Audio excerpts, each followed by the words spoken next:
шайтандын намазга ойготуусу.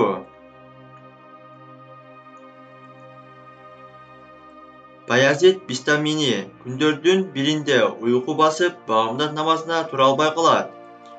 Бир маалда ойгонсо эле намаз убактысы өтүп кетиптир. Баязид муну байкаары менен өкүнүчтөн өзөгү өрттөнө үшкүрүп, көзүнөн жашы буурчактай ыйлайт. Мына ошол чын жүрөктөн өкүнүп, тообо кылуусу үчүн Алла Таала аны жана анын урматына дагы 70 дозоктук кишини кечирет. Ошентип арадан бир канча ай өтөт. Баязид Бистами бир күнү дагы уктап калат. Намаздын убактысы чыгайын деп калганда шайтан келип бутунан түрткүлөйт.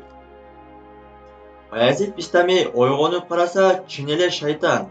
Ойготкону аз келгенсип, тур, намаз оку деп эскерип турат. Бистами аны көрүп таң калганын жашыра албай: "Эй шайтан, сага эмне болду? Качантан бери адам уулун намазга тургузуп калдың эле?" деп сурайт. Анда шайтан: "Ар кайсыны сурабай тезирээк тур. Дагы намазыңды убактысын өткөрүп жиберип, ыйлай баштайсың. Өткөндө сенин айыңан Алла Таала канча эмгек кылып тозокко азгырган 70 адамды кечирип жиберди.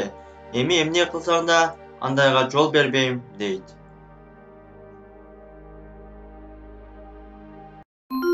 Не забудьте подписаться на канал, чтобы не пропустить новинки.